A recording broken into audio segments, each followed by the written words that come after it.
M M वापि स्मरण भावम त्यजत्यन्ते कलेवरम तम तमे वेंति कुंते सदा तद्भाव भावितः ते विजितेनी अवसरे जे आवडूनी जीवी बुरे ते मरणाची ये मेरे फार हो लागे आणि मरणी जयाचे आठवे तो तेची गती ते पावे म्हणून सदा स्मरावे मातेची तुवा। प्रस्तुत प्राप्त समय आजच्या या प्रवचन रूपी सेवेकरिता घेतलेला श्लोक गीतेतील अध्याय क्रमांक 8 आणि 8व्या अध्यायातील श्लोक क्रमांक 6। या 6व्या श्लोकामध्ये भगवान अर्जुनाला उपदेश करत असताना अर्थातच आपल्याला या ठिकाणी भगवंत म्हणतात यम यम भाव स्मरण भावम त्यजत्यन्ते कलेवरम तम तमे वेंति कुंते सदा तद्भाव भावितः यम यम वापि स्मरण भावम त्यजत्यन्ते कलेवरम तम तमे वेंति कुंते सदा तद्भाव भावितः। या ठिकाणी आपल्याला मार्गदर्शन करत असताना भगवंत म्हणतात माणूस आपल्या जीवनाचा प्रवास करत असताना आपल्या आयुष्याचा मार्गक्रमण करत असताना खऱ्या अर्थाने ज्याचं स्मरण करतोय, ज्याला जीव लावतोय, ज्याच्यावर प्रेम करतोय, ज्याच्याविषयी माणसाच्या अंतःकरणामध्ये ममत्व निर्माण होत असतंय तीच वस्तू तीच गोष्ट माणसाला शेवटच्या वेळेला आठवत असते बरं का। आणि जी गोष्ट माणसाला शेवटच्या वेळेला आठवते ना त्याच वस्तूला तो मरणोत्तर प्राप्त होत असतो। म्हणून या श्लोकावर भाष्य करत असताना माऊली म्हणतात तेवी जीतेनी अवसरे जे आवडोनी जीवी उरे ते मरणाची ये मेरे फार हो लागे मरणी जयाचे आठवे तो तेची गती ते पावे म्हणून सदा स्मरावे मातेची तुवा। आम्हाला मृत्यू काळामध्ये अगदी मृत्यू समयाच्या वेळेला अंतिम वेळेला आमच्या अखेरच्या वेळेला जे आम्हाला आठवतंय ज्याचं स्मरण आम्हाला होतंय तेच जर आम्हाला मरणोत्तर प्राप्त होत असेल तर भगवंत म्हणतात म्हणून सदा स्मरावे मातेची तुवा। अखंड आम्ही भगवंताचं स्मरण करायला हवं, अखंड आम्ही देवाचं नाम स्मरण करायला हवं। आमचा शेवट नक्की आहे, जन्म झालेला आहे, मृत्यू ठेवलेला आहे, मृत्यू 100% सत्य आहे। या जगाचा निरोप घेणं हे तेवढं सत्य आहे आमच्या आयुष्यामध्ये। फक्त फरक एवढाच आहे की तो आम्हाला माहित नाही तो दिवस की वेळ तो काळ। आम्ही जो अट्टास करतोय, आम्ही जो प्रयत्न करतोय आमच्या आयुष्यामध्ये जे आम्ही जी काही धावपळ करतोय त्याचं कारण म्हणजे शेवटचा दिवस गोड व्हावा। शेवटचा दिवस गोड व्हावा म्हणून जर आम्ही धावपळ करत असू आणि तो शेवटचा दिवस जर आम्हाला माहिती नसेल तर प्रत्येक दिवस गोडच समजलं पाहिजे ना। शेवटचा दिवस जर आम्हाला माहित नाहीये तर आलेली प्रत्येक वेळ, प्रत्येक काळ, प्रत्येक दिवस आमच्यासाठी गोडच झाला पाहिजे ना। आणि म्हणून त्यासाठी आम्ही अखंड आणि अखंड भगवंताचं नामस्मरण करायला पाहिजे, सतत नामस्मरण करायला पाहिजे, सतत त्या भगवंताचं ध्यान करायला हवं। कारण तो मृत्यू कधी येतोय ना ते आम्हालाही कळत नाही। सकाळी शिदोरी घेऊन घराच्या बाहेर पडावं काय, जाताना मुलांना सांगावं काय, संध्याकाळी येताना मी तुम्हाला अमुक अमुक आणतोय बरं का। ती शिदोरी हातामध्ये देता देता ती बाई पण सांगते संध्याकाळी येताना एक मेथीची जोडी घेऊन या, अमुक अमुक कांदे घेऊन या, बटाटे घेऊन या, असं असं सामान घेऊन या। घरातल्यांना सांगून घरातल्यांना विचारून जो माणूस संध्याकाळी येण्याच्या हेतूने जात असतोय, घराच्या बाहेर पडत असतोय, तो संध्याकाळच्या वेळी 100% आमच्या घरी येणारच, परतणारच याची सुद्धा माणसाला गॅरंटी नाही सांगू शकतो आपण। सहज बोलता बोलता मनुष्य आमच्या जवळ अगदी काय बाता सांगितल्या, काय 4 गोष्टी केल्या, काय घरी गेलाय का आणि त्याचा निरोप आला काय, विश्वास बसत नाही आमचा. अरे धडधाकड माणूस अगदी चालता बोलता आमच्या जवळ बसला, मस्त की बोललो आम्ही एकत्र, तुम्ही काय सांगताय, खरं आहे काय? हो म्हणे खरं आहे ना. घरी गेला फक्त छातीमध्ये चमक आली, बस. माणसाच्या आयुष्याला पाण्याच्या बुडबुड्याची उपमा दिलेली आहे. निर्माण झाला काय आणि फुटला काय, कुठल्या काळी आमचा शेवट आहे आम्हाला माहित नाहीये, कुठल्या दिवशी आमचा शेवट आहे आम्हाला माहित नाहीये, पण शेवट आहे हे 100% सत्य आहे. मग आम्ही काय करावं? प्रत्येक वेळ प्रत्येक काळ आमच्यासाठी हा गोड झाला पाहिजे. भगवंताचं स्मरण आम्ही अखंड केलं पाहिजे, देवाचं नामस्मरण आम्ही अखंड केलं पाहिजे. श्लोकावर अर्थपूजा बांधण्याआधी, श्लोकावर विवरण घेण्याआधी, ज्या निमित्ताने या ठिकाणी आपण ही प्रवचन सेवा आयोजित केलेली आहे, या पळशीन गावातील हे सापळे परिवार आणि या सापळे परिवाराच्या मातोश्री कैलासवासी चंद्रभागा गणपत सापळे आईसाहेबांना 10 ऑगस्ट रोजी देवाज्ञा झाली. त्यांचं अल्पशा आजाराने निधन झालं. खरं तर एखादा आजार उद्भवावा, एखादा प्रसंग माणसावर निर्माण व्हावा, त्या दुःखातून, त्या आजारातून आम्ही बाहेर पडण्यासाठी प्रयत्न करावेत. जे आम्ही प्रयत्न करतोय त्याला यश यावं आणि म्हणून त्यासाठी आम्ही अंतःकरणापासून ते सगळे प्रयत्न करत असतो. पण आमची आई राहावी, आमच्या आईने अजून काही दिवस राहावं, काही दिवस कार्य करावं, आम्हाला आशीर्वाद द्यावे, आमच्या आईने आम्हाला अजून मार्गदर्शन करावं, असं आमचे विजयदादा असतील, आमचे संतोषदादा असतील, आमचे बाळूदादा असतील, अंतःकरणपूर्वक त्यांना वाटलं असेल, वाटत असेल. आणि म्हणून हॉस्पिटलमध्ये उपचार चालू असताना मनपूर्वक आधी अंतःकरणपूर्वक प्रत्येकाच्या मनामध्ये तो विचार असताना की आमच्या आईला उदंड आयुष्य लाभावं, आमच्या आईने आम्हाला अजून आशीर्वाद द्यावेत, आमच्या आईने आम्हाला अजून मार्गदर्शन करावं, आमच्या आईचा आधार आम्हाला अजून मिळायला हवा, अजून काही काळ, काही वर्ष तो आधार आम्हाला मिळायला हवा. पण आपली किती जरी इच्छा असली, आपली किती जरी धावपळ असली, आपल्या किती जरी अंतःकरणापासून तळमळ असली, तरी शेवटी आपण म्हणतो ईश्वर सत्तेपुढे इलाज नाही. कारण हे सगळं सूत्र देवाच्या हातात आहे, आपल्या हातात नाही. आणि म्हणून आईसाहेबांचं 10 ऑगस्ट रोजी अल्पशा आजाराने निधन झालं. त्यांच्या उत्तर रात्री निमित्त या ठिकाणी आपण ही प्रवचन सेवा आयोजित केलेली आहे. माणसाने माणसाच्या आयुष्यामध्ये कसं जगावं, कसं वागावं. आज करोडो नाहीत, अगणित माणसं आहेत, अगणित माणसं आहेत आज, बरं का, अगणित माणसं आहेत, त्यांची गणनाही आपण करू शकत नाही. पण सगळीच माणसं माणसं म्हणून जगतात का हो? सगळीच माणसं माणसं म्हणून वागतात का हो? समुद्रामध्ये अनेक शिंपले असतात ना, पण सगळ्याच शिंपल्याच्या संपुटात मोती नसतो, ते दुर्मिळ असतात. आम्हाला भगवंताने माणूस म्हणून जरी जन्माला घातला असेल, तरी माणूस म्हणून जगत असताना, वागत असताना माणूस म्हणून किती जगतात, वागतात.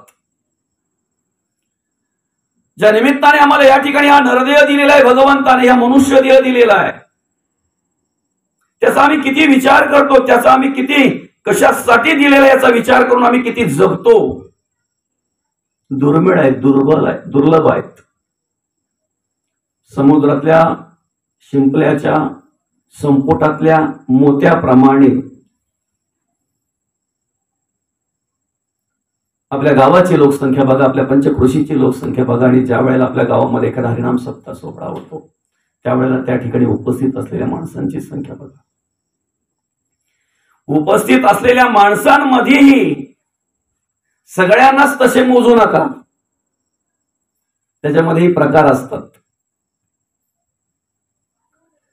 काही आपला स्वार्थ साधण्यासाठी येत असतात, काही आपल्याला काहीतरी मिळावं ह्या हेतून येत असतात. फक्त आणि फक्त उद्धार होण्यासाठी परमार्थ करणारे बोटावर मोजण्या इतके, बरं का.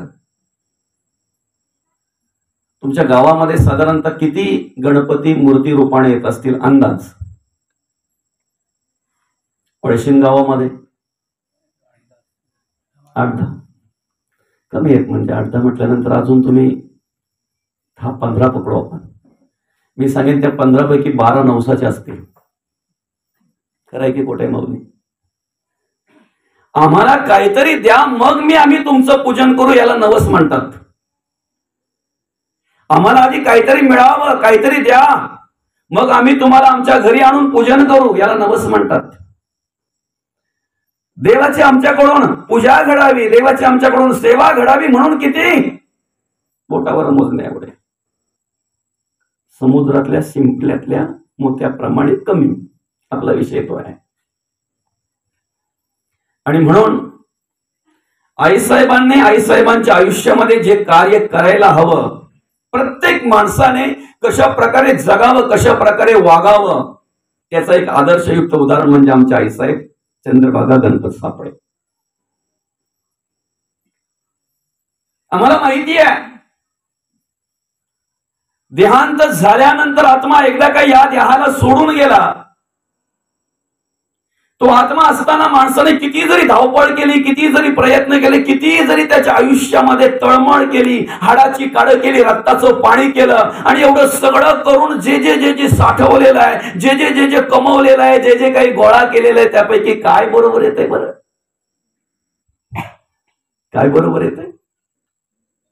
असं म्हणतात माणसाच्या बरोबर करगोटा पण देत नाहीत, काढतात ना बाबा. एका बाबाला नेले ते मग त्याचं ते स्मशानभूमीमध्ये सगळ्यांचं दर्शन झालं. सगळ्यांनी दर्शन घेतल्यानंतर वरती त्या मुलांनी लाकडं ठेवायला परत सुरुवात केली. तेवढ्यात त्याची एक मुलगी रडत रडत येताना दिसली. आता लांबून येताना ज्या वेळेला बघितली त्यावेळेला तिथे असलेल्या माणसांची नजर तिच्याकडे गेली आणि मग ती माणसं बोलायला लागली त्या मुलांना, अरे थांबा जरा, नकार रचू, लाकडं ती बाजूला करा, बाबांचं तोंड बाजूला करा, व्यवस्थित दिसू द्या, ते पायही बाजूला करा. ती मुलगी बघा रडत रडत बिचारी आलेली आहे, धावपळ करत आलेली आहे. कदाचित तिला शेवटचं बाबांचं दर्शन घ्यायचं असेल. पाय जरा मोकळे करा, बाबांचे तोंड मोकळं करा, जरा पाहू द्या तिला डोळे भरून. ती मुलगी स्मशानात आल्यानंतर जाऊन त्या बाबांच्या तोंडाकडे गेली, डोक्याकडे गेली. ते डोकं असं होतं ना, इकडं केलं, इकडे केलं, तेवढं फक्त बघितलं आणि तिथून निघाली. ते पाहणाऱ्या माणसांना खूप वाईट वाटलं की अरे आम्हाला वाटलं होतं ही मुलगी चरणाजवळ जाईल, पायाजवळ जाईल, दर्शन घेईल, बाबांना डोळे भरून पाहिल, पण काय बघितलं आणि काय झालं, कशासाठी आली होती काही कळायला मार्ग नाहीये. शेवटी त्या स्मशानाच्या बाहेर पडता पडता त्या मुलीला विचारलं एकाने, ताई अगं एवढी धावपळ करत का आली होती ग? त्यावेळेला तिने सांगितलं, बाबाच्या कानामध्ये वाल्या होत्या, त्या काढल्यात का ठेवल्यात ते पाहायचं होतं. जमीनवाल्या, जाग्यावाल्या, पैशावाल्या, काय वाल्या पण बरोबर देणार नाहीत. देतील का? करगोटा पण माणसाच्या बरोबर येत. तरी सुद्धा मी म्हणतोय आम्ही कसं जगावं, कसं वागावं याचं आदर्शयुक्त उदाहरण आमच्या आईसाहेबांचं घ्यावं का? तुमच्या बरोबर कोणी करगोटाही देणार नाही, पण खऱ्या अर्थाने मी सांगतोय की आपल्या गळ्यात असलेल्या तुळशीच्या माळेला हात लावायची पण कोणाची हिंमत होत नाही. तेवढंच सत्य आहे, तेवढंच सत्य. काय हिंमत आहे कोणाची हात लावायची तुळशीच्या माळेला? खरा अलंकार आहे तो आपला, खरा अलंकार आहे. आणि हे कार्य माझ्या आईसाहेबांनी केलं. आम्ही काय करायला हवं? आमच्या आयुष्याचा निवाडा सांगत असताना आम्हाला शतवर्ष वय नेमिले आहे, पण 100 वर्ष मिळतंय का? काकड्यामध्ये बोलतोय ना आपण, शतवर्षाची गणना रे तुम्ही वासुदेव वासुदेव म्हणा. पहिली 25 वर्ष ब्रह्मचारी आश्रम, 25 ते 50 वर्ष गृहस्थ आश्रम, 50 ते 75 वर्ष वानप्रस्थ आश्रम, म्हणजे घरात राहून वनात राहिल्यासारखं. आणि मिळालंच पुढचं आयुष्य आपल्याला 75च्या नंतर भगवंताच्या कृपेने, पांडुरंग परमात्म्याच्या कृपेने तर संन्यास आश्रम. घरात राहायचंय, मुलाबालांमध्ये राहायचंय, नातवंड पतवंड मांडीवर खेळवायची आहेत, पण जास्त अडकायचं नाही बरं का. माझी टोपली ना, माझी सोपा ना, माझी झाडू ना, माझा अंगणा ना, इथून दगरी ना तिथून दगरी. 75च्या नंतर याच्यात अडकायचं नाही. मिळालं आयुष्य ना, संन्यास आश्रम म्हणजे जे मिळेल 2 घास ते ग्रहण करायचे, अखंड भगवंताचं नामस्मरण करायचं. आम्ही ब्रह्मचारी आश्रम स्वीकारत असताना, ब्रह्मचारी आश्रमाचं कार्य करत असताना सुद्धा पुण्यार्जन केलं पाहिजे. पुण्यार्जन केलं पाहिजे, पुण्यकर्म केली पाहिजेत. आम्ही गृहस्थ आश्रमामध्ये कार्य करत असताना सुद्धा पुण्यार्जन केलं पाहिजे, पुण्यकर्म केली पाहिजेत. आम्ही वानप्रस्थ आश्रमाचं कार्य करत असताना सुद्धा पुण्यार्जन केलं पाहिजे आणि संन्यास आश्रमाचं कार्य करत असताना सुद्धा पुण्यार्जन केलं पाहिजे. आमचं लहानपण जे आहे ना, ते संस्काराने शोभतंय. संस्कार कधी व्हावेत, संस्कार कधी करावेत? मडकं जोपर्यंत ओलं आहे तोपर्यंत त्याला आकार देता येतो. एकदा ते सुकलं का मग आकार देता येत नाही, तडा जातात त्याला. बांबूचं काम करणारं कोणी आहे का इथे? एखादा आजोबा बाबा? जोपर्यंत तो बांबू ओला आहे ना तोपर्यंत आपण टोपली करू शकतो, त्याच्या दुरड्या करू शकतो, त्याची सुपं बनवू शकतो, इरडी बनवू शकतो. जोपर्यंत बांबू ओला आहे तोपर्यंत, सुकल्यानंतर नाही. आमचं लहानपण जे आहे ना ते संस्काराने शोभतंय.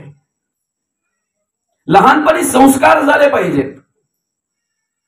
म्हणजे तारुण्य अवस्थेमध्ये कशाचा त्याग करायचा ना, ते ज्ञान आम्हाला तिथून प्राप्त होत आहे. नेमकं होतंय काय? आमच्या लहानपणामध्ये संस्कार न झाल्यामुळे तारुण्य अवस्थेमध्ये आम्ही विषयांच्या अधीन होतो, विकारांच्या अधीन होतोय. काम, क्रोध, लोभ, मद, मत्सर, दंभ, संशय, चिंता, असूया, अद्वया, भावना, कल्पना, इष्णा, वासना, आशा, ममता, तृष्णा. बोलता बोलता दम लागला माऊली. लय जण आहेत ते, अजून याच्या पुढे पण आहेत बरं का. चारही बाजूने तुटून पडतात, माणसावर तुटून पडतात. आणि एवढे तुटून पडल्यानंतर मग आमची अवस्था काय होते? काम मगर मिटे सुटेना, तिरस्कार लागता तुटेना, मदमत्सर होटेना, भुली पडली वासना, धामीन पडली गला, घालून वेंटाळे वमी गरळा, जिव्हा लाली वेळोवेळा भयानक. अशी अवस्था आमची होती. आम्ही काय करावं? या आईसाहेबांचा आदर्श घ्यावा, त्याप्रमाणे जगावं, त्याप्रमाणे वागावं. मला तरी वाटतंय 12 ते 13 वर्ष त्यांनी सतत पायी दिंडीमध्ये, पायी वारीमध्ये त्यांनी ते कार्य केलं. भगवंताचं नामस्मरण केलं. एवढ्या जगामध्ये कुठेही सप्ताह असू द्या, कुठे हरिनाम सोहळा असू द्या, कुठेही धार्मिक कार्य असू द्या, त्या ठिकाणी जावं, त्या कीर्तनामध्ये, त्या प्रवचनामध्ये रममाण होऊन भगवंताचं नामस्मरण करावं. आमच्या आयुष्यात दुसरं काय करायचं आहे? आमच्या आयुष्याचा आम्हाला जर उद्धार करून घ्यायचा आहे, आमच्या या जीवनाचं जर आम्हाला सार्थक करून घ्यायचंय, तर भक्ती म्हणतात कशाला, परमार्थ म्हणतात कशाला? काय केलं पाहिजे आम्ही? आणि म्हणून या आयुष्यामध्ये जे कार्य करायचं ते आईसाहेबांनी कार्य केलं. माणसं आपल्या आयुष्यामध्ये त्या ठिकाणी जगत असताना, वागत असताना वेगवेगळ्या प्रकारची पदं आणि त्या पदांसाठी अट्टास करतायत. ती पदं मिळावं म्हणून धावपळ करतायत. त्यासाठी काय काय काय काय करतायत. पण मी म्हणेन, एकमेव अमर पद जर असेल प्रत्येकाचं तर हरिभक्त परायण. हरिभक्त परायण. त्या हरिभक्त परायण होत्या. अशा प्रकारे त्यांनी कार्य केलं. आपल्या मुलांवर चांगल्या प्रकारे संस्कार केले. आज विजयदादा चांगल्या प्रकारे धार्मिक क्षेत्रामध्ये कार्य करताना दिसतात. संतोष दादा सुद्धा आणि बालूदादा सुद्धा सामाजिक कार्यामध्ये आम्हाला प्रत्येक ठिकाणी त्यांचं कार्य दिसतंय. हे संस्कार आपल्या आई वडिलांचे असतात बरं का. आपल्याकडे जे चांगले गुण आहेत ना, चांगले विचार आहेत ना, हे संस्कार आपल्या आई वडिलांचे आहेत.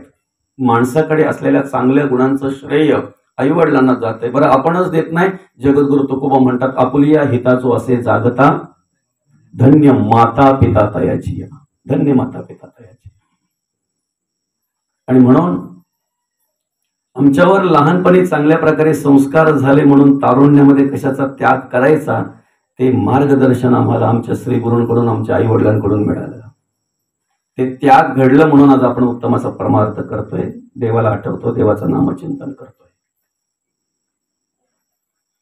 त्याग कशाला म्हणतात? तो त्याग तारुण्यामध्ये घडला पाहिजे. तारुण्यामध्ये जर आम्ही नको त्या विषयाधीन झालो, नको त्या विकाराधीन झालो, नको त्या प्रकारची कर्म जर आमच्याकडे असली, तर मग शेवटी रुद्धपणे नाना रोग भोगणे लागे कर्म भोग. आता भगवंताचा योग कोणी वेळ.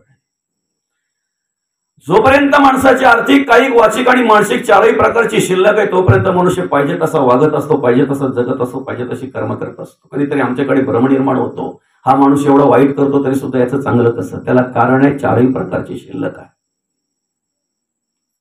एखादा मनुष्य ज्याप्रमाणे बाजारात जातो ना, जोपर्यंत त्याच्या खिशात पैसे तोपर्यंत तो उडवत असतो, पाहिजे तसं सगळं खरेदी करत असतो, शेजारचा विचार करतोय, अरे आणले तरी किती. संपल्यानंतर मग तो बोलतो जरा असतील 10-5 रुपये तर ते.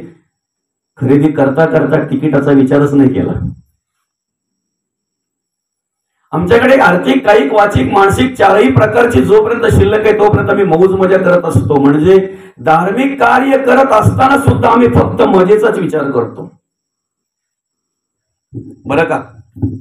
धार्मिक कार्य करत असताना सुद्धा आम्ही अधिक विचार कसला करतो, मजेचा करतो. तुम्ही सगळे माझे वडिलांच्या वयाचे असाल, कोणी भाऊ असतील, कोणी माझ्या आई बहिणी असतील, कोणी ताई असतील, या ठिकाणी उपस्थित असलेले परमार्थिक माणसं खूप दिसतात मला इथे. अनेक ग्रंथांचं वाचन करणारी माणसं, बरं का. मागे ऐकायला येतो ना दादा सगळ्यांना. सगळ्यांना माझा एक प्रश्न आहे. तुम्ही अनेक शास्त्र वाचले असतील, अनेक पुराण वाचले असतील, अनेक ग्रंथ वाचले असतील. मला सांगा ना, गणपतीच्या वेळेला जागरण करण्यासाठी पत्ता खेळायला लागतो आणि पत्ता खेळून गणपती जागवणं ही कुठल्या शास्त्रात आहे? सांगा मला. अध्याय सांगा, शास्त्र सांगा. गणपतीच्या वेळेला जागरण करण्यासाठी आम्हाला पत्ता खेळणं, पत्ता खेळून गणपती जागवणं कोणत्या शास्त्रात आहे रे? धर्माचा आधार घेऊन आम्ही धार्मिक कार्य करतोय की अधर्माकडे वाटचाल आहे हे आम्हाला कळायला नको. बुद्धी गहाण ठेवली का आम्ही? त्याच्याही पलीकडे जाऊन विचारतो तुम्हाला, गणपती जागवणं कुठे वाचण्यात आलंय का तुमच्या? गणपतीला जागवा म्हणून. गणपतीला मूर्ती रूपाने जर तुमच्या घरी आणलं असेल तर त्यावेळेला तुम्ही जागरण करा, गणपतीला जागवू नका. देवाचं नामस्मरण करा, देवाचं स्तवन करा, त्या ठिकाणी हरिनाम करा, त्या ठिकाणी भजन करा, देवाला आवडेल ना. पण देवाच्या नावात चोरांचा बाजार. हिंदवी स्वराज्य संस्थापक राजे शिवछत्रपतींनी हिंदवी स्वराज्याची स्थापना केली. आम्हाला जगण्याचा अधिकार दिला, आम्हाला वागण्याचा अधिकार दिला, प्रत्येकाला जगण्याचं स्वतंत्र दिलं. आमच्या आई बहिणीच्या कपाळावरचं कुंकू वाचवलं, आमच्या आई बहिणीची अब्रू वाचवली. मी म्हणेन आज या उत्तर रात्री निमित्त या आई साहेबांच्या या मंडपामध्ये आपण जे प्रवचन या ठिकाणी आयोजित केलेलं आहे ना, हा अधिकार आम्हाला हिंदवी स्वराज्य संस्थापक राजे शिवछत्रपतींनी दिलेला आहे. आमच्या गावातलं मंदिर जे आज सुशोभित आहे, व्यवस्थित आहे, त्याचा कलश जो शोभून दिसतोय, त्या मूर्तीचं दर्शन जे आम्हाला घ्यायला मिळतंय, याला कारण म्हणजे हिंदवी स्वराज्य संस्थापक राजे शिवछत्रपती. त्या राजांच्या जयंती निमित्त जर आम्ही पिऊन धिंगाणा घालत असो, त्यांच्या मिरवणुकीच्या वेळी जर आम्ही नको त्या प्रकारच्या डीजेवर गाणी लावून जर आम्ही नको तसं धांगडधिंगा जर करत असू, तर सांगा ना, आम्ही धर्माचं कार्य करतोय की अधर्माचं कार्य करतोय? कसलं कार्य करतोय आम्ही? गणपतीच्या मूर्तीच्या विसर्जनाच्या वेळी जर आम्ही डीजे लावत असू, गंगूबाई, शांताबाई, बाबा, बाबूराव, अजून काय काय काय काय, माझ्या आई बहिणींनी खाली मान घालावी अशा प्रकारची गाणी लावून जर त्याच्यावर आम्ही नाचत असू, धर्माचं कार्य करतोय आम्ही की अधर्म करतोय? आम्हाला कळायला नको काय करतोय आम्ही. आणि आम्ही अपेक्षा करतोय देवाने आमचं चांगलं करावं, भलं करावं, देवाने आमचा उद्धार करावा. आतापर्यंत देवाचं कार्य करणाऱ्यांचा देवाने उद्धारच केलेला आहे दादा. आज समाजामध्ये, या जगामध्ये अनेक प्रकारची माणसं आहेत. मी म्हणेन देव मानणाऱ्यांना देव सांभाळतोय, देवाचं भजन पूजन करणाऱ्यांना देव सांभाळतोय, पण नास्तिकांना सुद्धा तोच देव सांभाळतोय, देवाला न मानणाऱ्यांना सुद्धा तोच देव सांभाळतोय. त्या देवाचं कार्य जर आमच्याकडून घडलं, त्या भगवंताचं कार्य जर आमच्याकडून घडलं तर निश्चित धर्माचं कार्य आमच्याकडून घडेल, धर्माचं कार्य आमच्याकडून घडेल. पण आम्ही काय करतोय ते आम्हालाच कळत नाही. कुठल्या घरात जन्म व्हावा हे आमच्या हातात नाहीये, पण ज्या घरात आमचा जन्म झालेला आहे ना, त्या घराचं स्मशान करायचं की त्या घराचं मंदिर करायचं हे मात्र आमच्या हातात आहे ना. कुठल्या घरात जन्माला यावं हे आमच्या हातात नाहीये, पण ज्या घरात आम्ही जन्माला आलोय ना, त्या घराचं स्मशान करायचं की त्या घराचं मंदिर करायचं हे मात्र आमच्या हातात आहे. आणि म्हणून आमच्या जीवनाचा उद्धार जर आम्हाला करून घ्यायचा असेल तर जगद्गुरु तुकोबांच्या पावलावर पाऊल ठेवून आम्ही चाललो पाहिजे, मौली ज्ञानोबांच्या पावलावर पाऊल ठेवून आम्ही चाललो पाहिजे. काय म्हणतात भगवंत या ठिकाणी या श्लोकामध्ये, यम यम वापी स्मरण भावम त्यजत्यन्ते कलेवरम तम तमेवेंति कोणते यसाला तद्भाव भावितः. तुम्ही तुमच्या जीवनामध्ये तुमच्या आयुष्यामध्ये जी काही कर्म करताय, जे काही कार्य करताय, ज्याच्याविषयी ममत्व तुमच्या अंतःकरणामध्ये निर्माण होतंय, ते जर तुम्हाला शेवटच्या वेळेला आठवत असेल तर हरी मुखे म्हणा, हरी मुखे म्हणा, पुण्याची गणना कोण करे. कारण देवाची ये द्वारी उभा क्षण भरी. उभा क्षण म्हणजे एक क्षण नाही, आपण म्हणतो त्यांनी उभं आयुष्य फुकट घालवलं. उभं आयुष्य, उभा क्षण, प्रत्येक क्षण ना क्षण देवाच्या द्वारामध्ये आम्ही नामस्मरण केलं पाहिजे. सलोकता, समीपता, स्वरूपता आणि संयुजता या चारही मुक्ती प्राप्त करून देण्याचं सामर्थ्य नामस्मरणामध्ये आहे. आम्ही अडकलोय कशामध्ये माहिती आहे का? पंथामध्ये, संतांमध्ये, ग्रंथामध्ये विभागणी झाली आमची. हिंदू धर्म सर्वात श्रेष्ठ आहे, पुरातन आहे, सनातन आहे. प्रत्येक माणसाचा जन्म त्याच पद्धतीने होत असतो, नंतर त्याच्यावर वेगळ्या प्रकारचे संस्कार केले जातात. पण आजही जर पाहायला गेलं तर आम्ही धर्माच्या नावामध्ये, देवाच्या नावामध्ये चोरांचा बाजार चाललेला आहे, हे उघड्या डोळ्याने पाहतोय. आम्हाला कळत नाही आम्ही काय करतोय, आम्हाला कळत नाही आम्ही काय करतोय. आम्हाला फक्त एवढं वाटतंय देवाला अगरबत्ती लावली म्हणजे देवाचं काम झालं, देवाला दिवा लावला म्हणजे देवाचं काम झालं, देवाला एक हार चढवला म्हणजे झालं, आमचं कामच झालं, आमची पूजाच झाली. मी म्हणे एक वेळ जर आपली परिस्थिती नसेल ना, तिथे कमी पडलो तरी चालेल, पण डोळ्यातून देवाला पाहणं, कानातून देवाचं ऐकणं, प्रत्येक इंद्रियातून देवाचं कार्य करणं, याला भजन म्हणतात, याला भक्ती म्हणतात. आणि या भक्तीतून आपल्याकडे नम्रता येत असते, नम्रता उभी राहत असते. तेवी जीते नि अवसरे जे आवडून जीवी उरे, ते मरणाची मेरे फार हो लागे, आणि मरणी जया जे आठवे, तो तेची गती ते पावे, म्हणून सदा स्मरावे मातेची तुवा. काय म्हणतात भगवंत, शेवटच्या वेळेला जे तुम्हाला आठवते ते जर मरणोत्तर प्राप्त होत असेल तर भगवंत म्हणतात तुम्ही मला माझं स्मरण करा. हरिपाठाच्या पहिल्या अभंगामध्ये माऊली तेच म्हणतात, हरी मुखे म्हणा, हरी मुखे म्हणा, पुण्याची गणना कोण करे. त्यासाठी तुमचा काय अधिकार आहे, तुम्ही कुठल्या वर्णाचे आहेत, कुठल्या जातीचे आहेत, तुम्ही श्रीमंत आहात की गरीब आहात, त्याच्याशी गरज नाही आहे. प्रत्येकाला अधिकार आहे, तो प्रत्येकाचा अधिकार आहे नामस्मरण करण्याचा.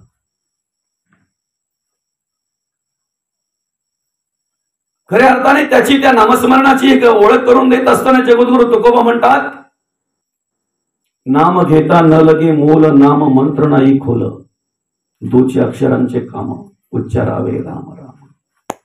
असू द्या दादा, लावू पण नका, रेकॉर्डिंग चालू आहे. उच्चारावे राम राम. बरं का, अखंड भगवंताचं नामस्मरण केलं पाहिजे. उद्धाराचा मार्ग तोच आहे. नेणीवतून आमच्याकडून जी काही कर्म झाली ना ती झाली, फक्त केलेल्या कर्माचा पश्चाताप आम्हाला झाला पाहिजे. जोपर्यंत केलेल्या कर्माचा पश्चाताप होत नाही तोपर्यंत त्या कर्मातून आम्ही मुक्त होणार नाही, तोपर्यंत आम्ही त्या कर्मातून मुक्त होणार नाही. आमचा जन्म कुठे व्हावा हे आमच्या हातात नाही आहे, पण ज्या ठिकाणी जन्म झालाय ना त्या ठिकाणी कशा प्रकारची कर्म करावीत हे मात्र आमच्या हातात आहे, आमच्या हातात आहे. बिरबल आणि बादशाह ज्या वेळेला रस्त्यातून जात होते त्यावेळेला बादशाहने सांगितलं, बिरबल अरे बरं झालं मला पटकन आठवलं आता. म्हणजे काय, रात्री मला स्वप्न पडलं होतं रे. म्हणजे काय, आता आपण रस्त्यात चाललोय की नाही, असाच रस्त्यात जात आहोत बरं का. बादशाह म्हणतो बिरबलाला, असाच चाललोय आपण रस्त्यातून बरं का. आणि रस्त्यातून जाता जाता की नाही काय झालं माहितीये का, गोल्यांची डबी वगैरे तुम्हाला चिन्याची डबी. रस्त्यातून जाता जाता म्हणजे काय झालं माहितीये का, समोरच दोन खरडे आले रे. अचानक एका खरड्यामध्ये तू पडला आणि एका खरड्यामध्ये मी पडलो. माझं काय ना रे, पण तुझं मला खूप दुःख वाटलं, खूप वाईट वाटलं, खूप वाईट वाटलं.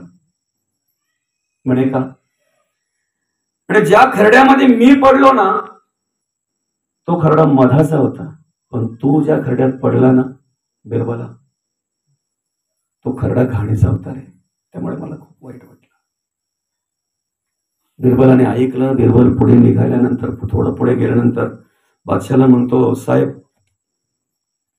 मलाही म्हणे स्वप्न पडलं होतं, तुम्हाला सांगायचं विसरलो. मलाही म्हणे स्वप्न पडलं होतं. असंच आपण चाललोय ना, सेम तुम्हाला जसं पडलं ना तसाच स्वप्न मला पडलं होता. आता मात्र बादशाला वाटलं हा मला घाणीच्या खड्ड्यात पडतो की काय, बरं का. असंच आपण चाललो होतो बरोबर. आणि तुम्हाला सांगू का, जसं तुम्हाला स्वप्न पडलं ना तसाच तुम्ही बरोबर मधाच्या खरड्यात पडले आणि मी म्हणे घाणीच्याच खरड्यात पडलो. पण पुढं ऐका ना, त्याच्या पुढचं स्वप्न आहे माझा. म्हणे काय, ज्या वेळेला आपण दोघे पण बाहेर आलो ना त्यावेळेला तुम्ही मला चाटत होता आणि मी तुम्हाला चाटत होतो.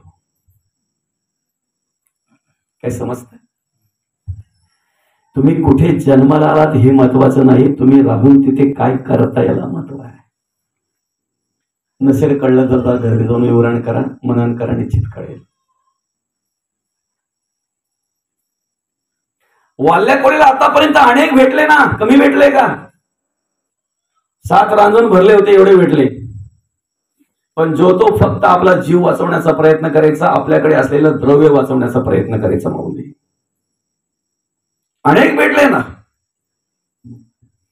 आम्हाला सुद्धा आमच्या आयुष्यामध्ये अनेक भेटले, अनेक भेटले आयुष्यामध्ये. काहींना तंबाखू जास्त झाली मळल्यानंतर म्हणून त्यांनी आम्हाला दिली. काहींच्या बरोबर कुठेतरी एखाद्या कार्यक्रमाला गेलो त्यांच्या बरोबर त्यांनी प्यायला लावले.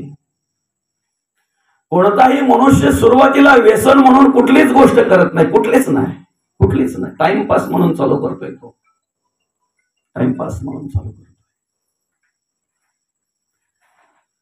कुठल्याही व्यसनाधीन झालेल्या माणसाला विचारा, तू आता जे व्यसन करतोय सुरुवातच तुझी व्यसनी म्हणून झाली का टाइमपास म्हणून झाली. त्याचं उत्तर असेल टाइमपास म्हणून झाले, व्यसन नाही.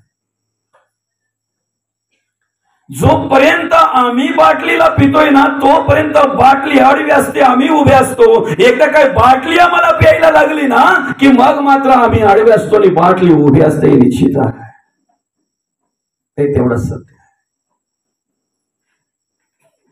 आम्हाला आमच्या आयुष्यामध्ये आमच्या जीवनाच्या वाटेवर अनेक भेटले ना, पण चांगला उपदेश कोणी केला आम्हाला, हिताचा उपदेश कोणी केला आम्हाला, हिताचा उपदेश करणारे कोण. साधं उदाहरण आहे दादा. आंब्याला ज्या वेळेला आंबे येतात बरं का, त्या वेळेला ते आंब्याचं झाड पानांनी बहरलेलं असते. हिरवीगार पानं त्या झाडावर असतात ना, हिरवीगार पानं असतात त्या झाडावर. चिकूला ज्या वेळेला चिकू येतात त्यावेळेला चिकू सुद्धा हिरवीगार पानांनी भरलेलं असते. पेरूला ज्या वेळेला पेरू येतात त्यावेळेला पेरू सुद्धा हिरव्यागार पानांनी भरलेला असतोय. ती बाळ जन्माला येत असताना त्यांच्या आईच्या अंगावर हिरवी साडी असते बघा, किती शोभून दिसते. मोहाच्या झाडाला ज्या वेळेला मोह येतात ना, मोहाची फुलं येतात ना, त्यावेळेला एकही पान त्या झाडावर राहत नाही, एकही पान राहत नाही. जे बाळ जन्माला येताना त्याच्या आईच्या अंगावरची हिरवी साडी काढून येतंय, त्याची करून जर तुम्ही पिलात तर तुमच्या अंगावर कपडे ठेवतील का राहतील का याचा विचार आपण करायला. आपला विषय आहे वाल्ल्या कोळीला आतापर्यंत बरेच भेटले. आम्ही वाल्ल्या कोळी तो दाखवतो पण त्याच्या जागी आम्ही उभं राहिलं पाहिजे. रावण काही वेळेला आम्ही तो दाखवतोय पण कधीतरी आम्हाला सांगावं लागतंय तो रावण परवडला कारण त्याने फक्त सीतामाईंना नेऊन ठेवलेली सुरक्षित जागी. आज या कलियुगामध्ये घराघरामध्ये गल्ली गलीमध्ये रावण आहेत. परवाचं बदलापूरचं प्रकरण जर आम्ही आठवलं 3-3.5 वर्षाच्या मुलीची जर त्याला कीव येत नाही त्या ठिकाणी जर तो नराधम त्या ठिकाणी जर वाईट वासना जर माणसाच्या अंतःकरणामध्ये निर्माण होत असेल त्या 3-3.5 वर्षाच्या मुलीचं शोषण करण्याची वृत्ती घाणेरडी जर त्याच्याकडे निर्माण होत असेल तर याला काय म्हणावं. रावण परवडला ना. कधीतरी आम्हाला सांगावं लागतंय तो कौस परवडला कारण कौस जन्माला आलेली बाळ मारायचा पण आजचा माणूस एवढा दरिद्र विचाराचा झालेला आहे की मुलगी म्हणून गर्भातल्या गर्भात मारतोय. सांगा ना कौस परवडला की नाही परवडला.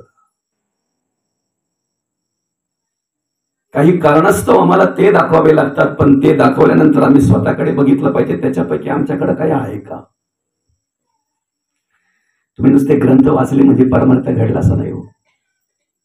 नुसते अभ्यास केला ओव्या पाठ असल्या तुमच्या अभंग पाठ असले म्हणजे तुम्ही परमार्थिक झाला असं नाही. ज्याला असा भ्रम असेल ना की मला खूप अभ्यास आहे माझं खूप मी वाचन करतोय माझं भरपूर ओव्या पाठ आहेत माझ्या खूप अभंग पाठ आहेत आणि त्याचा अभिमान ज्याला असेल ना त्याने रावणाला आठवा. रावणाकडे किती होतं दशग्रंथी ब्राह्मण होता. 4ही वेद मुखोद्गत होतं. ऋग्वेद यजुर्वेद सामवेद अथर्ववेद 4ही वेद मुखोद्गत होते. आयुर्वेद धनुर्वेद गंधर्वशास्त्र आणि मंत्रशास्त्र त्याचे उपवेद आहेत. अहम ब्रह्मास्मी तत्वमसी अयम आत्मन ब्रह्मा प्रज्ञा नाम ब्रह्मा हे त्या 4ही वेदांचे महावाक्य आहेत. सगळा अभ्यास होता रावणाचा. कर्माची जोड नव्हती. कर्माची जोड नव्हती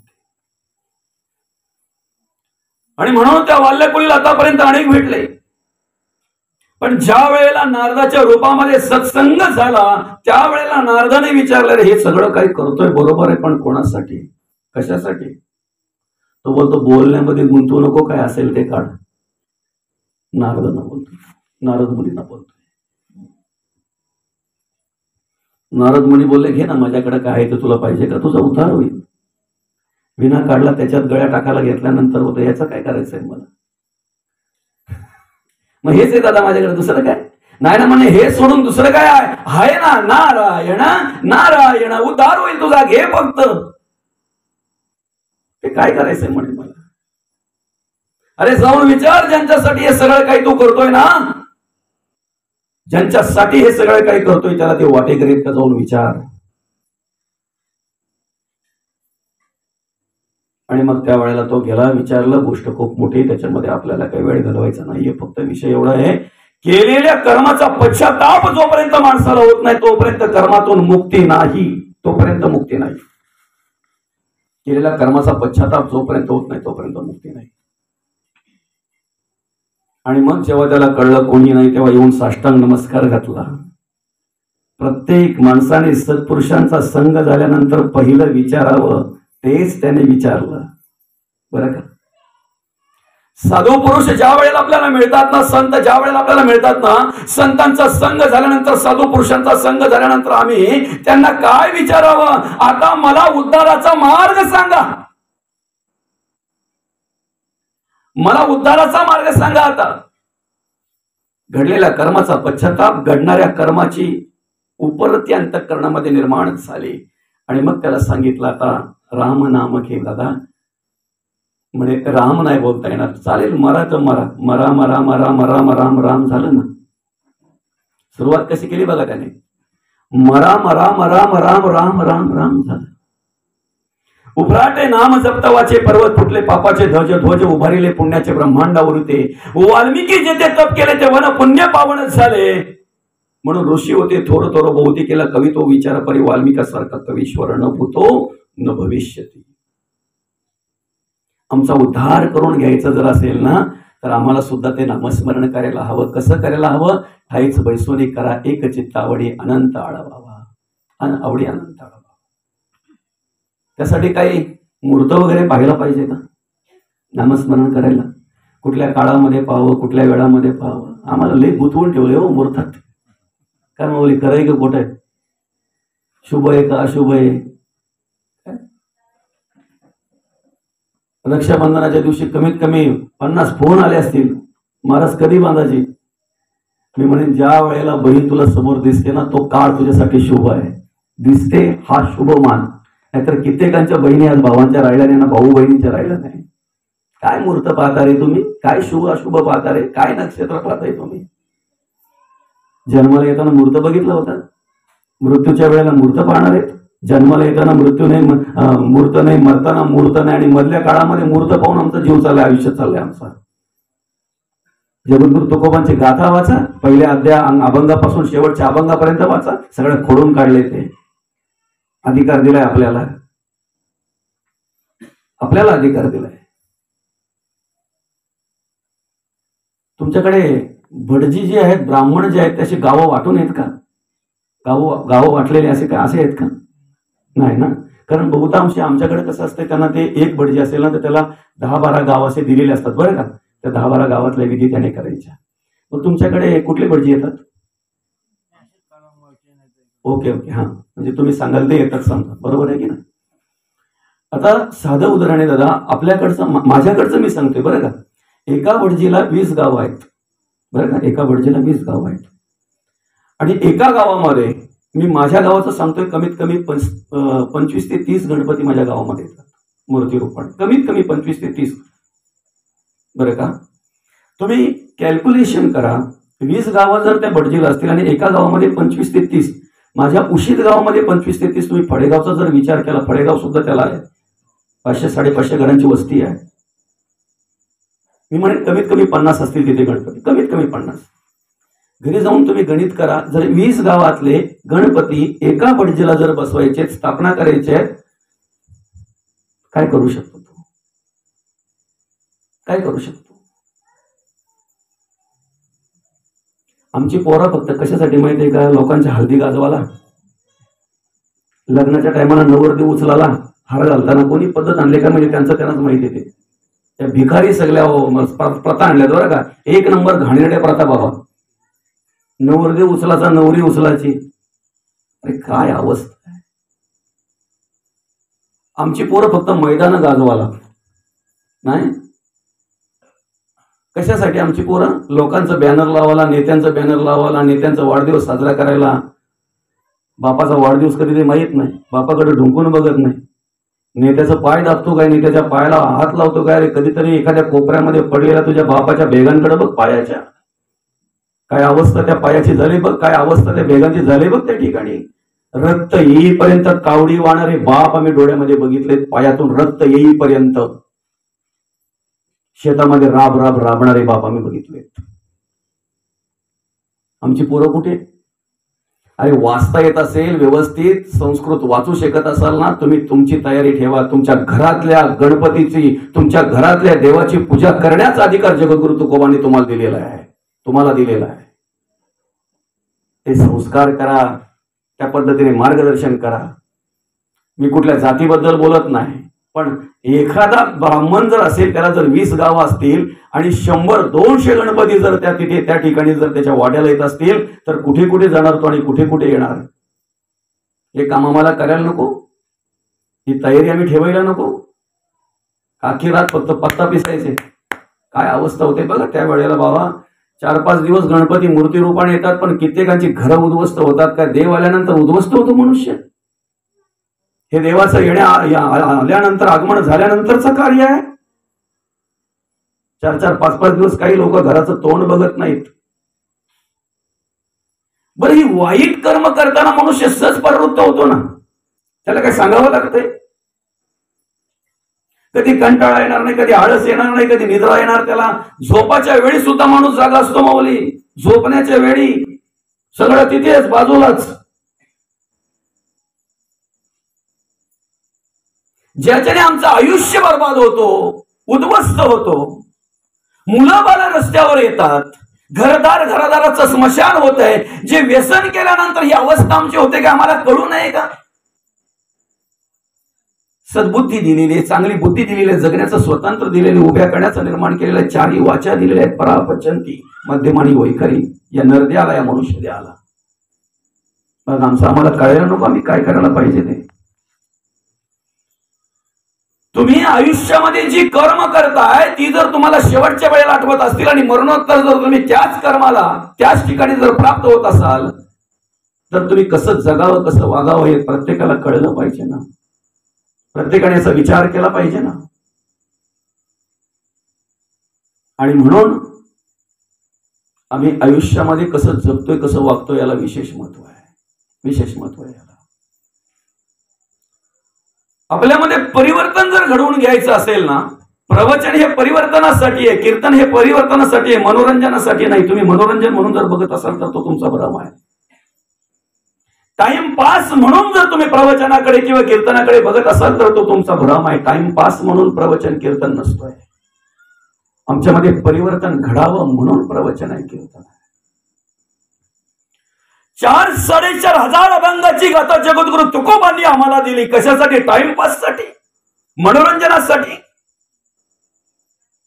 परिवर्तन घडवण्यासाठी जगद्गुरु तुकोबांनी गाथा दिलेली आम्हाला, परिवर्तन घडावं म्हणून. मौली ज्ञानोबांनी हरिपाठासारखा ग्रंथ आम्हाला दिला, ज्ञानेश्वरी सारखा ग्रंथ दिला, सर्वश्रेष्ठ ग्रंथ, अमृतानुभवासारखा ग्रंथ दिला, चांगदेव 65 सारखा ग्रंथ आम्हाला दिला. टाइमपास साठी दिलं का? हे सहज नाही निर्माण झालं दादा. कधीतरी जगद्गुरु तुकोबांचं चरित्र जर आम्ही वाचलं ना तर ते चरित्र वाचता वाचता डोळ्यामध्ये अश्रू येतात आमच्या. कधीतरी मौली ज्ञानोबांचं आम्ही चरित्र जर वाचलं तर चरित्र वाचता वाचता डोळ्यामध्ये अश्रू येतात आमच्या. तेवढं सहन केलं. आई वडील मुलासाठी किती त्याग करू शकतात, कशाला त्याग करू शकतात, त्याचं आदर्शयुक्त उदाहरण म्हणजे निवृत्ती, ज्ञानदेव, सोपान आणि मुक्ताबाई या चारही भावंडांना जगता यावं, वागता यावं, त्यांनी कार्य करावं, त्यांना समाजाने स्वीकारावं, समाजाने त्यांना मानपत्र द्यावं म्हणून विठ्ठलपंत आणि रुक्मिणी माता या दोन्ही उभयतांनी, आईसाहेबांनी, बाबांनी, दोन्ही उभयतांनी देहांत प्रायचित्ताची शिक्षा भोगली. देहांत प्रायचित्त कशाला म्हणतात? एवढं सगळं सहन करून त्यांनी आमच्यासाठी हे सगळं वाङ्मय निर्माण केलेलं आहे. कशासाठी? आमच्यामध्ये परिवर्तन घडावं म्हणून. आम्ही जर टाइमपास म्हणून जर त्याच्याकडे बघत असतो ना, हे करून जर आमच्याकडे द्वेष निर्माण होत असेल, मत्सर निर्माण होत असेल, तिरस्कार निर्माण होत असेल आणि आम्ही स्वतःला जर परमार्थिक समजत असो तर हा आमचा भ्रम आहे, भ्रम आहे. परमार्थातला पहिला अलंकार जर असेल नम्रता. तुमच्याकडे परमार्थ करत असताना जर अभिमान उभा राहत असेल ना तुमच्या ज्ञानाचा, मग अशीच विषय झाला आपला रावणाला आठवला किती होतं त्याच्याकडे. आई मातीच्या लिंगाची पूजा करते, फक्त रावणाने बघितलं आणि रावण म्हणतो आई अगं दशग्रंथी ब्राह्मणाची आई असताना तू मातीच्या लिंगाची पूजा करते. कैलासात सकट त्याला घेऊन येतोय महादेवाला. निघाला निघाला निघाला रावण गेला कैलासाला, हात घातला, सर्वत्र धरणी कंप झाला, सगळ्या देवांची पळापळ झाली, सगळे देव विचार करायला लागले, कोणी काही करत नाही. मग धरणी कंप झाला कसा? इकडे पार्वती माता शंकर देवाला, महादेवाला विचारतीये काय चाललंय. तेवढ्यात महादेव बोलताय एक मुलगा आहे ना आपला, एक भक्त आहे ना, खेळतोय, खेळू दे त्याला, खेळू दे त्याला, खेळतोय. आता ऐकतच नाही. मग महादेवाने एक पाय फक्त त्या कैलासावर ठेवला, तो दडपला गेला. बघा रावण खाली दडपला गेला. तिथून सुटका होण्यासाठी त्याने भगवंताचं स्तवन केलं, भगवंताचं नामस्मरण केलं, असे काही राग आळवले त्या ठिकाणी, असं काही गायन केलं की आतड्याचा तुंतुना आणि शिराचा तमोरा केला. आम्ही अजून जर लोकांच्या आवारातली फुलं आणून जर देवाला वाहत असू तर त्यांनी रावणाचा आदर्श घ्यायला नको. लोकांच्या आवारातली फुलं आणून जर आम्ही भक्ती करत असू, देवाला वाहत असू आणि स्वतःला जर भक्ती परमार्थिक जर समजत असू तर त्यांनी रावणाचा आदर्श घ्यायला नको. अरे आतड्याचा तुंतुनाने शिराचा तंबोरा केला त्याने. आमच्याकडे अभिमान कसला निर्माण होतो? प्रॉपर्टीचा, संपत्तीचा, आमच्या ऐश्वर्याचा काय आहे आपल्याकडे ते? त्याची लंका सोडायची होती. आमच्या गंठणीवर आमचा विश्वास नव्हतो, खरी आहे का खोटी आहे. लंका होती सोन्याची त्याची. कसला अभिमान करतोय आम्ही. परमार्थातला पहिला अलंकार जर असेल तर नम्रता, बरं का. आणि आमच्याकडे जो द्वेष येतो ना, मत्सर येतो ना, तो आमच्या पंथापासून येतो. त्याचा तो पंथ, याचा हा पंथ, याचा हा संत, त्याचा तो संत, याचा हा ग्रंथ, त्याचा तो ग्रंथ. आम्ही विभागल्या गेल्यामुळे इतर धर्मातले लोक आमची मजा घेत आहेत. आम्ही विभागलो गेलो ना, विभागलो गेलो. तुम्ही कुठेही असा रे, कुठेही असा, हिंदू धर्माला मान्य असणाऱ्या ग्रंथाचं जर तुम्ही पूजन करताय ना, हिंदू धर्माला मान्य असणाऱ्या ग्रंथाचा अभ्यास तुम्ही करताय ना, तर तुम्ही कोणत्या ग्रंथाचा अभ्यास करताय हे महत्वाचं नाही. हिंदू धर्माला मान्य असणाऱ्या देवाचा जर तुमच्या घरात फोटो आहे ना, तर तो कुठल्या देवाचा फोटो आहे हे महत्वाचं नाही. हिंदू धर्माला मान्य असणाऱ्या तुमच्या कपाळाला जर एखादा टिळा आहे ना, मग तो लाल आहे, काळा आहे, शेंदूर आहे, चंदन आहे, गंधगोळी आहे, याच्याशी महत्व नाही. कपाळाला टिळा आहे हे महत्वाचं आहे. 11 तास तो घड्याळ आणि त्या घड्याळाचे काटे तास काटाचं काम करतोय, मिनिट काटाचं काम करतोय, सेकंद काट्याचं काम करतोय. पण 12 वाजायची वेळ झाली ना की सगळे काटे एकत्र येत आहेत. आमचे काटे विखुरलेत ना सगळे, ऐक ना, विखुरलेत काटे.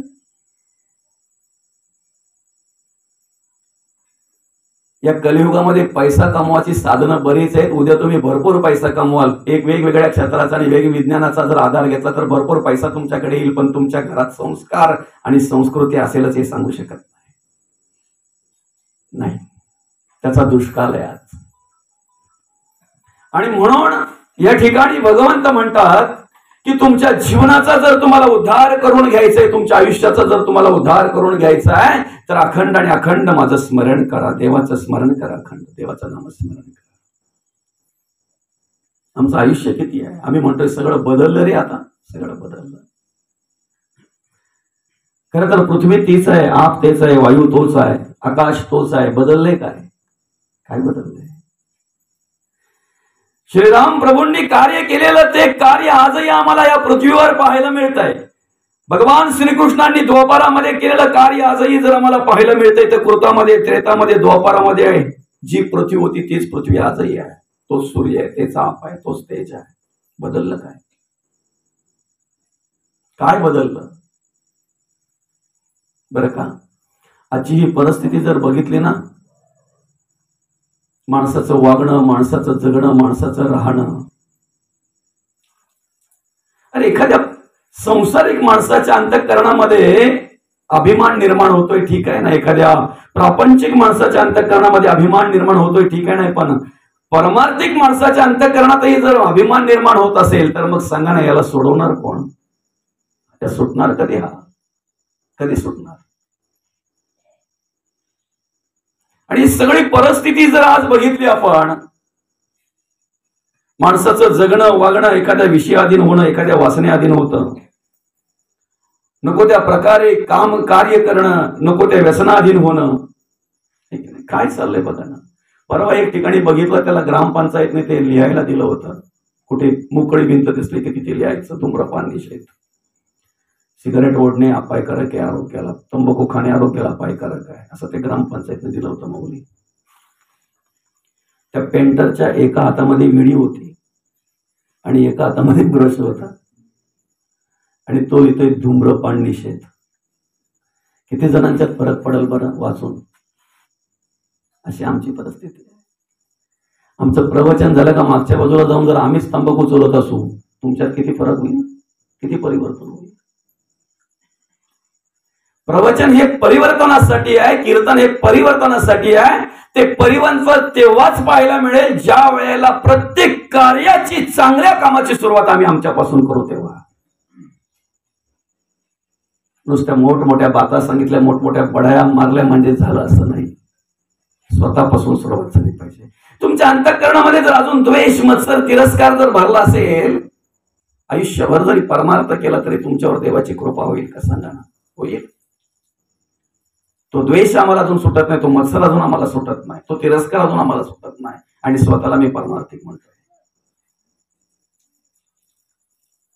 ज्या वेळेला ही दरिद्री अवस्था मनुष्य बघतोय ना, त्यावेळेला त्याला असं प्रामाणिकपणे वाटतं, एखाद्या प्रामाणिक माणसाला या कलियुगाचे अजून वर्ष तरी किती बाकी आहेत. कधीतरी माणूस बोलतोय बघा, कलियुगाची महती वर्णन करताना बऱ्याच प्रकारे केलेले बरं का. पुत्र होईल बापाचा वैरी, झालाय का? पाहायला मिळतंय आपल्याला. बरंच काय काय सांगितलंय ते. भावा बहिणीचं लग्न लागेल, माऊस बहिणीपर्यंत आले, आत्या बहिणीपर्यंत आले.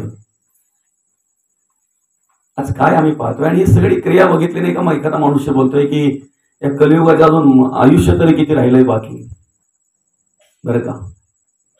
एका माणसाने मला प्रश्न केला की म्हणे, महाराज कलियुगाचं अजून किती आयुष्य बाकी आहे? चांगला प्रश्न आहे. कलियुगाचे अजून किती वर्ष बाकी आहेत? त्याला म्हटलं, बाबा शास्त्रामध्ये कलियुगाचं आयुष्य मानलेलं आहे 4,32,000 वर्ष, बरं का.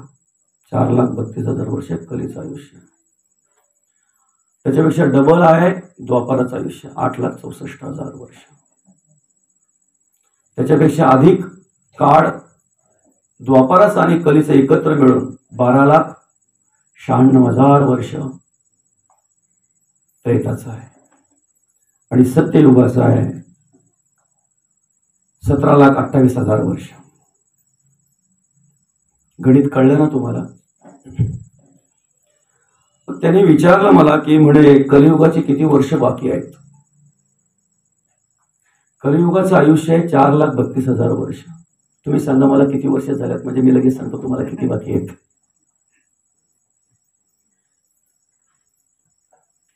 त्याला विचारलं, बाबा तुमचं वय काय आहे? म्हणे 60 वर्ष. म्हटलं, देवाने दिलेल्या आयुष्यापैकी जर सगळं आयुष्य मिळालं तर कलियुगाची 40 वर्ष बाकी आहे. कारण तुम्ही गेल्यानंतर इथं कली आहे का, सत्य आहे का, द्वापार आहे, त्याच्याशी गरज नाही. माझं बोलणं समजतंय ना? कारण प्रवचन हा संवाद आहे तुमचा माझा, समजलं पाहिजे. परिवर्तन घडावं असं जर वाटत असेल तर त्यासाठी समजलं पाहिजे. काहीतरी यायचं अगदी काही नाही, तुम्हाला समजत नाही मला समजत असं नाही, समजलं पाहिजे. संवाद आहे, संवाद म्हणतात याला. जगद्गुरु तुकोबा म्हणतात, आम्ही बिघडलो तुम्ही बिघडला, आम्ही बिघडलो तुम्ही बिघडा. चंदनाच्या संगे बोरी बिघडल्या. चंदनाचा सुद्धा नुसता संग होऊन जर बोरींना चंदनाचा सुगंध येत असेल तर आम्ही संतांच्या जोडीला बसल्यानंतर आम्ही संत का होऊ शकत नाही? म्हणून त्याचं उत्तर आहे ते. काय उत्तर आहे? यम यम वापी स्मरण भावम त्यजेत्यन्ते कलेवरंतम तमेवेंती कोणते सदा तद्भाव भावितः. तुम्ही अखंड भगवंताचं स्मरण करा, तेवी जितेनी अवसरेचे आवडून जीवी उरे ते मरणाची मेरे फार हो लागे, आणि मरणी जया जे आठवे तो त्याची गती ते पावे, म्हणून सदा स्मरावे मातेची तुवा. अखंड भगवंताचं स्मरण आम्ही का करावं? अखंड भगवंताचं नामस्मरण आम्ही का करावं?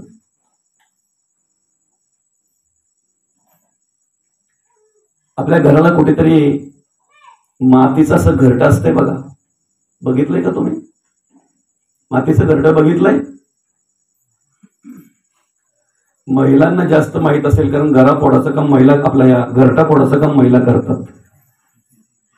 हो, मी जबाबदारीने बोलतो, घरटं फोडाचं काम महिला करतात. कारण का माहितीये का?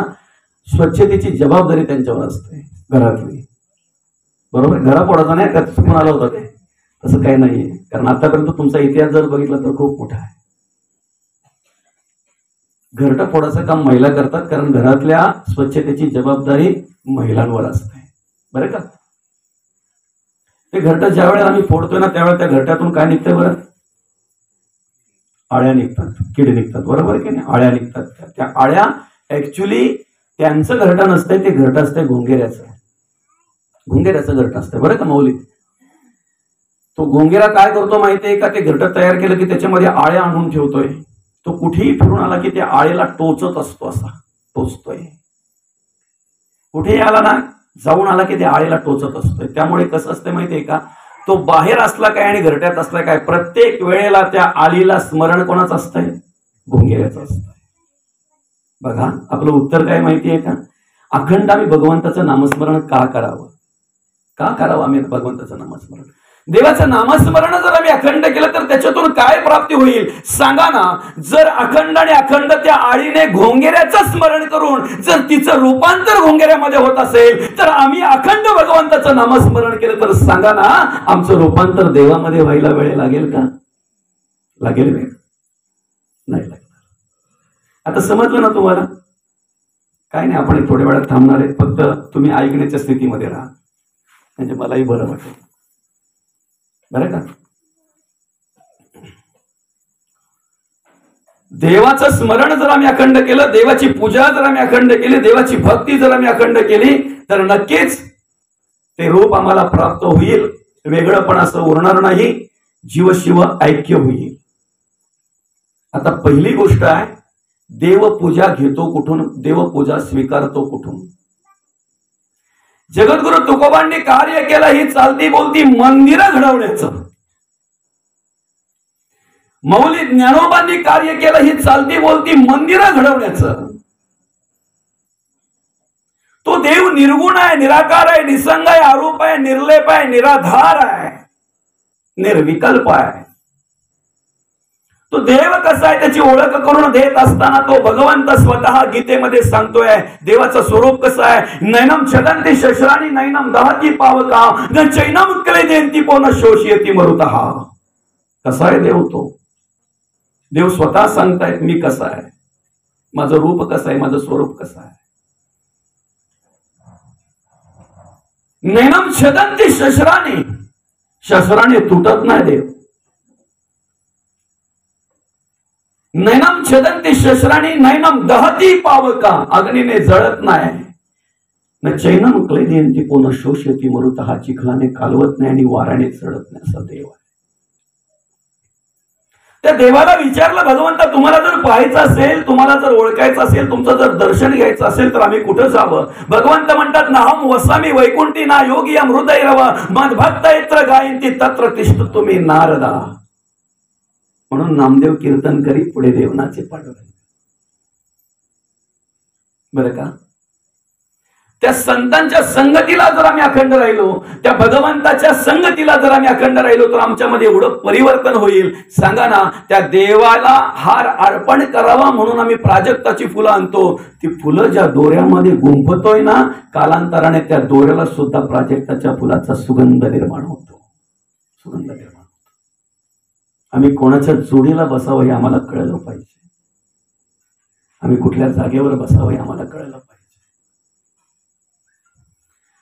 त्या देवाची सेवा जर आम्हाला करायची आहे तर आई वडिलांच्या रूपामध्ये तो देव आमच्या घरामध्ये सेवा करतोय, तो सेवा घेतोय, सेवा स्वीकारतोय. देव निर्गुण आहे, निराकार आहे, निसंग आहे, अरूप आहे, निर्लेप आहे. देवाची सेवा स्वीकारण्यासाठी तो देव सर्वत्रच जाऊ शकत नाही. म्हणून आई वडिलांच्या रूपात आम्हाला आमच्या घरामध्ये त्या भगवंताने देवच पाठवलेला आहे. तो देवच प्रत्यक्ष आमच्या घरामध्ये सेवा करतोय, सेवा घेतोय. एका माणसाने एका साधूला विचारलं बाबा, बरं का, एका साधूला विचारलं एका माणसाने, ज्या मुलांनी आपले आई वडील वृद्धाश्रमात नेऊन ठेवलेले आहेत ते आई वडील मेल्यानंतर त्या मुलाने किती दिवस सुतक पाळावं? प्रश्न कळला तुम्हाला? ज्या मुलांनी आपले आई वडील वृद्धाश्रमात नेऊन ठेवलेले आहेत ते आई वडील मेल्यानंतर त्या मुलांनी किती दिवस सुतक पाळावं? बघा ना, त्या साधूने दिलेलं उत्तर आहे. ते साधू म्हणतायत ज्या मुलांनी आपले आई वडील वृद्धाश्रमात नेऊन ठेवले ना, अरे मरायची काय वाट पाहतोय? ज्या दिवशी वृद्धाश्रमात नेऊन ठेवले त्या दिवसापासून त्या मुलाला सुतक चालू झालं. आई वडील नाही, तो मुलगा मरेपर्यंत. आणि म्हणून